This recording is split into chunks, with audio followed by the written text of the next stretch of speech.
3 years of her youth, given to repay a debt, only to receive icy neglect, public humiliation from his mistress, and cruelty from his mother. They, for C.I. Bly, sterilized her, turning her into a sacrificial pawn. She gave her husband 3 chances to protect her. He failed every single time. Then she earned her freedom with her rare restoration skills, paid off her debt, and discovered she was pregnant again. This time, she fights back. In the church court, evidence in hand, she sends Jake, Sarah, and Shirley straight to prison. The marriage is an lead. She walks free with her daughter Hope, never looking back while her enemies rot. In exile, she becomes the crown Shresterer, and her legend begins. From then on, his 3,000 gold coins bought him 3 chances of forgiveness from me. After that, the debt was paid. I would go to the church and ask for an annulment. The next day, I followed Jake to the great hall. His brother's child was getting christenized. All the nobles in the domain were here. I wore the gown he had sent, pale blue. He said not to embarrass him, but the moment I stepped inside, whispers followed me. That's her? The Earl's mute wife? I heard she hasn't gotten pregnant in 5 years. That's why the Earl keeps a mistress. I lowered my head. If I didn't see or hear, it wouldn't hurt. Callie, come hold the baby. You must really want a child for yourself. And Jake have been married 5 years. Still no child. I reach out for the baby, but my mother-in-law Shirley suddenly rushed over and snatched the baby away. The baby can't be touched by her. Even if you could give birth, we wouldn't want it. What if the child inherits your mutinous? The family can't take that shame. I wanted to say my muteness came from an accident when I was a child. It wasn't hereditary, but no sound came out. I looked at Jake. He sat at the head of the table, holding his wine goblet. He didn't look at me. He said nothing. 1 year ago, I was once pregnant, but the night Shirley found out, she came to me with a bowl of herbal medicine. Drink it. Jake won't want this child. The child can't stay. I shook my head. I struggled. I knelt and begged. Hold her down. Pour it down her throat. The medicine was forced down my throat. Agony exploded from my belly. Like a knife twisting inside me, I collapsed on the ground, curled up in the bloody water, too weak even to cry. Later, the physician came. He told me my womb was damaged. I might never have children again. I pressed my hand to my belly, my heart aching. I looked at Jake again. He still didn't look at me. He raised his goblet and clinked it with a noble. The feast ended. Jake told me to get on the carriage. He said he'd take me back to the castle. The carriage went a while, then stopped. Sarah stood by the roadside. Jake pushed open the door. Get off. I froze, but before I could react, he pushed me out. Only then did I see Sarah standing there. Sarah walked past me and climbed in. Her eyes were full of defiance. Sarah pulled out a handkerchief and wiped the seat where I had just sat. Once, twice. She wanted me to see it. What are you doing? I'm a bit of a neat freak. I just want to clean it. What's wrong with that? Jake said nothing. The carriage rolled past me. I was left alone by the roadside. I didn't go back to the castle. I went to the workshop in town. There was a manuscript there I had been restoring. It was the only thing that made me feel useful. I just reached the door when I heard footsteps behind me. It was Sarah. Callie, I thought about it. There's something I want to say. To your face. She walked toward me. Jake and I are true love. You're just a joke. Tonight I'm going to make love to your husband. You don't need to come back. I didn't react. This wasn't the first time she had provoked me. She got closer. Suddenly, she grabbed my hand and pushed it against herself. Then she let go and fell to the ground. Help! She hit me! This mute is crazy!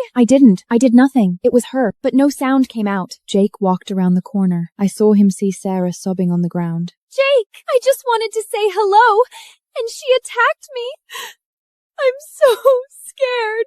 Callie, you really disappoint me. Every time, it was the same. He never asked me the truth. He only believed Sarah.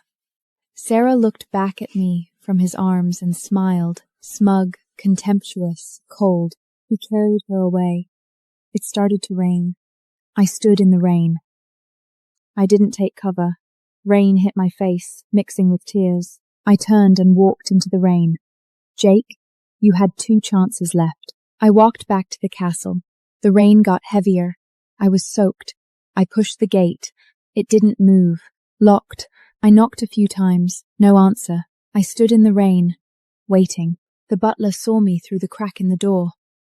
He ran to beg Jake. My lord, the lady is out in the rain. Please let her in. Let her reflect out there. But she's been afraid of thunder since she was a child. I said, do not open the door. The light from the crack went out. He was gone. No one was coming. I curled up on the stone steps. Thunder exploded above me. Every time lightning struck, I trembled all over. I covered my ears. It didn't help. An hour passed. Then another. When he bathed, I was still out here. When he went to bed, I was still out here. He knew I was afraid of thunder. He knew. And he still locked me out in the storm. My vision started to go dark. The rain faded away. I couldn't hold on. My body fell forward. The stone stairs were hard and cold.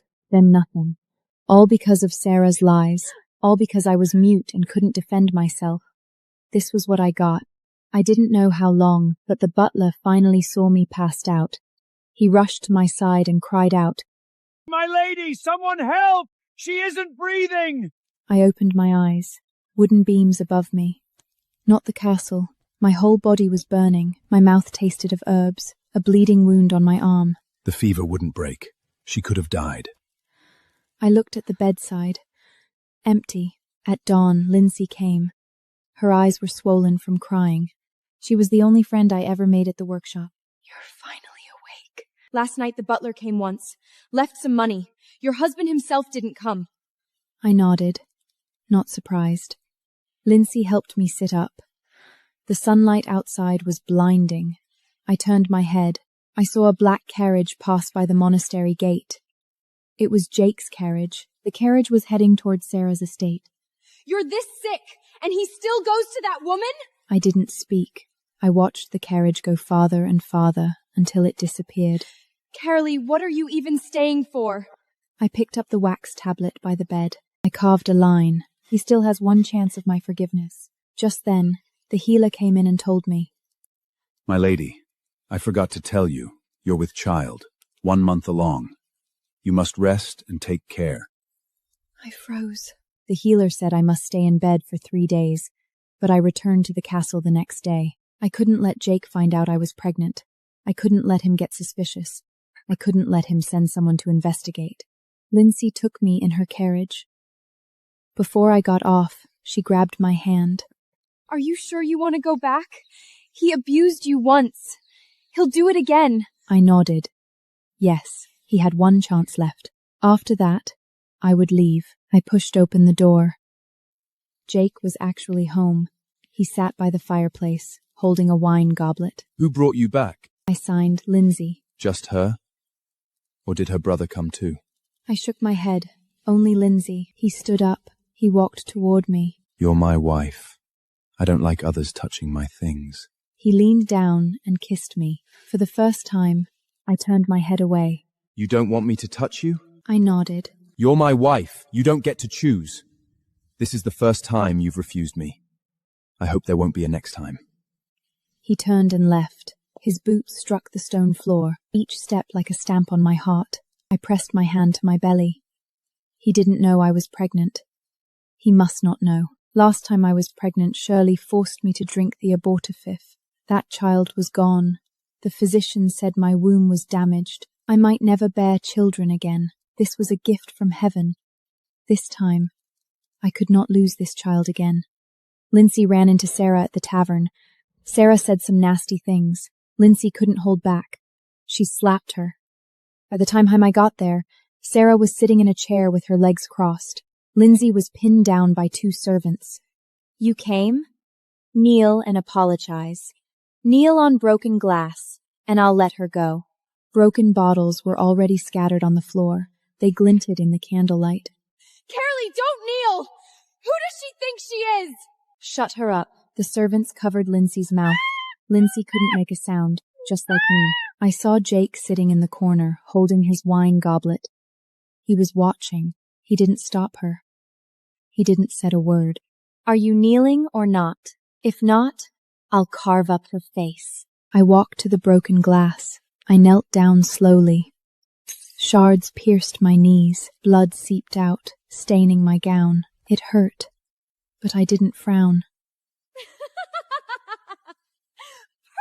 I raised my head, not at Sarah. I looked at Jake. He held his wine goblet. He didn't move. His face showed nothing. He watched me kneel before another woman. He didn't care. 3,000 gold coins of debt. 3 chances of forgiveness, all used up. The debt was cleared. I owed him nothing anymore. Jake suddenly set down his goblet. He stood up. He walked towards me. He didn't look at Sarah. He bent down and lifted me in his arms. Jake? What are you doing? Jake! I didn't look at him. First he humiliated me. Then he pretended to defend me. That was his game. Jake, we were even. Jake carried me back to the castle. The butler picked the glass out of my knees. The bleeding stopped, but the wounds still hurt. He sat by the bed. He didn't speak. I didn't look at him. A knock came at the door. The butler entered. My lord, Lady Sarah sent me to ask, will you be coming tonight? Jake stood up. He was leaving. I reached out. I grabbed the corner of his coat. Let go. I didn't let go.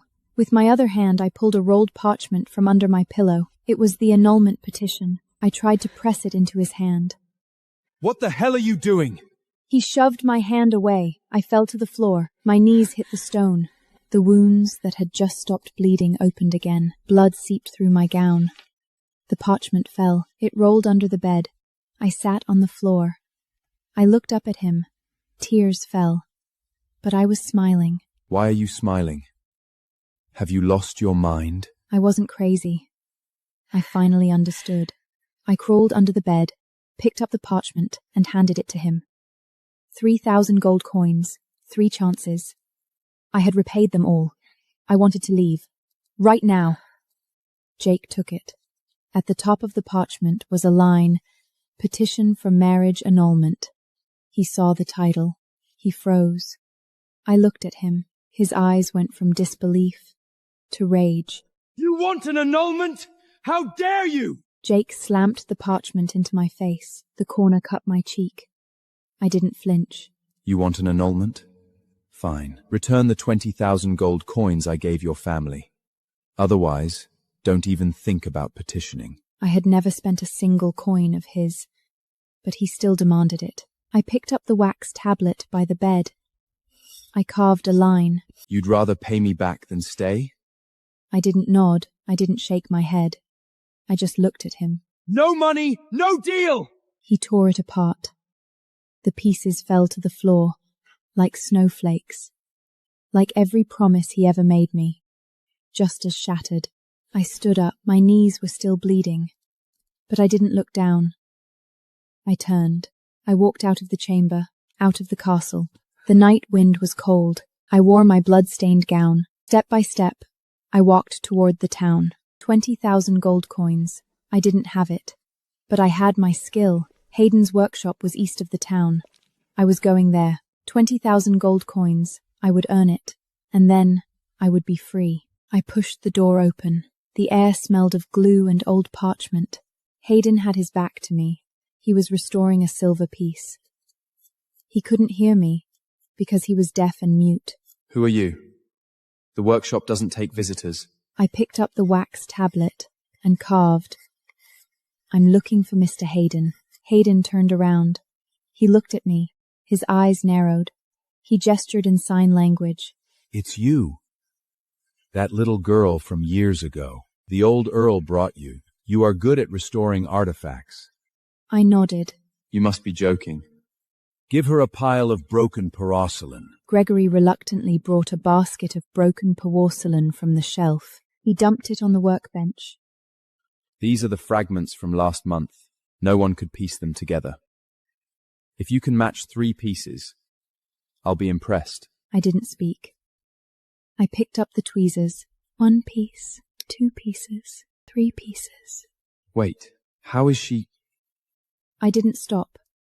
20 minutes, the upper half of the porcelain was pieced together. The pattern was complete. The notches fit. No one in the workshop spoke.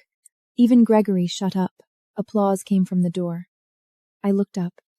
A young man walked in. He was dressed in fine clothes, with an extraordinary bearing. Lord Hayes.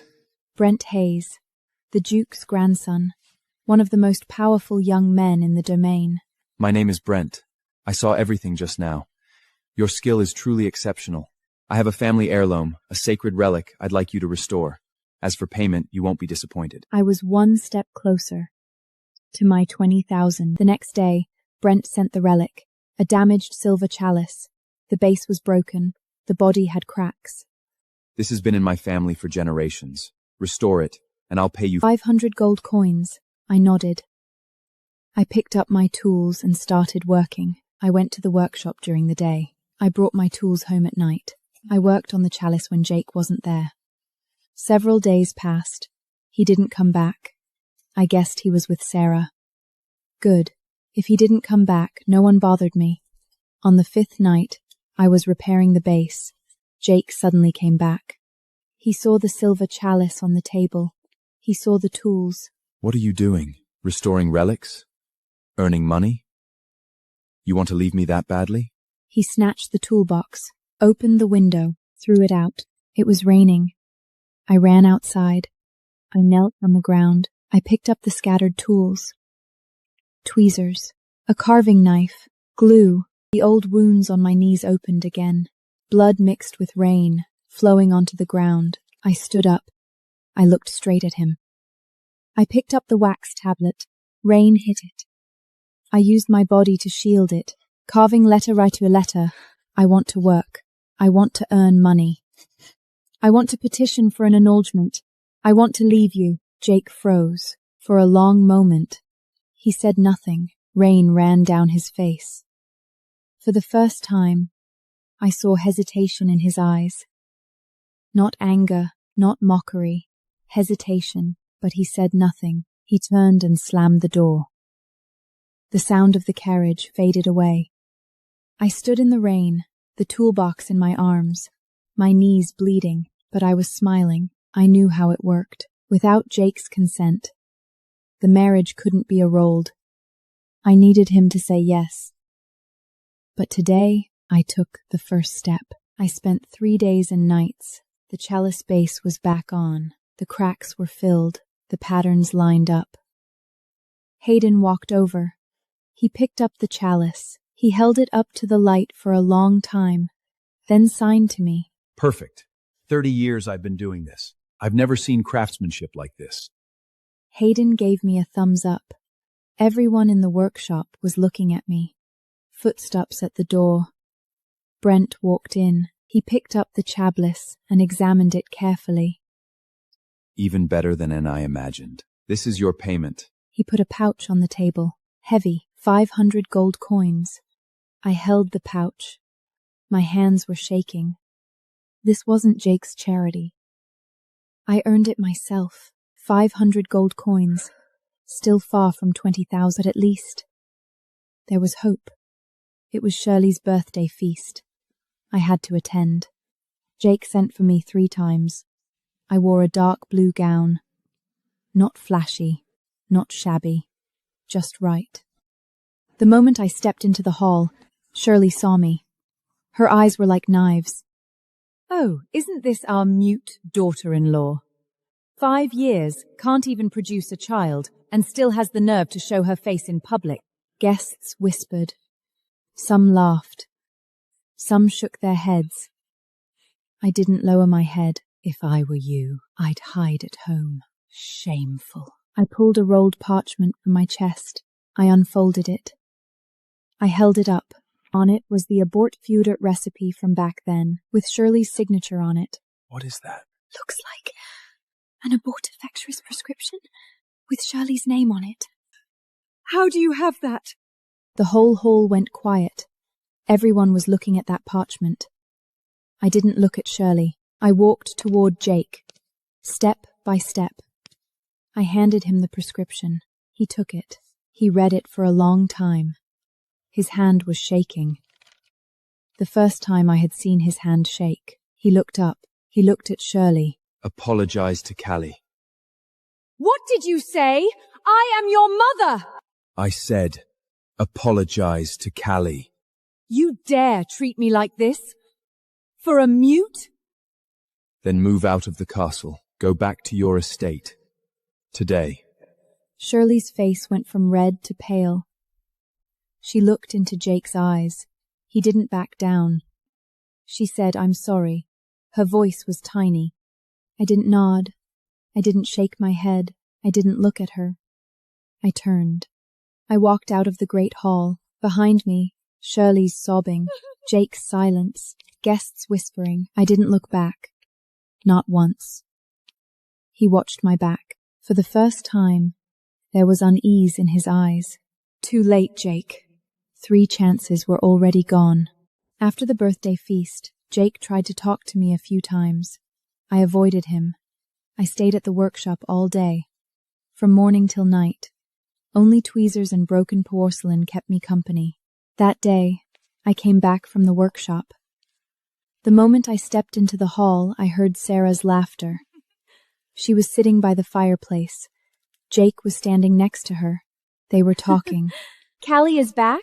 Perfect. I just had the kitchen mort some wine. Want a cup? She picked up a glass of red wine and walked toward me. Sweet smile, but her eyes were like a snake's. She reached me. Suddenly, she bumped into my hand.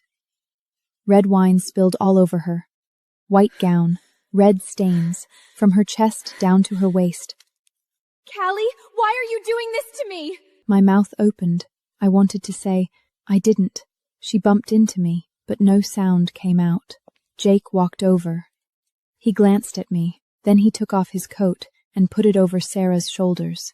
Let me take you to get cleaned up. He put his arm around her and walked out. Didn't look back at me. I stood alone in the hall. The fire was still burning. Wine was on the floor. No one cleaned it up. Jake never asked what happened. He just blamed me for everything. But I didn't even care anymore. I didn't want to explain myself anymore. Maybe the workshop was the only place where I could still breathe. I walked up to the butler. I picked up the wax tablet and carved. Ready the carriage. I need to go to the workshop. My lady, the Earl said you're not to use the carriage anymore. I froze. He was even taking the carriage back. I didn't argue. I turned and walked out the gate.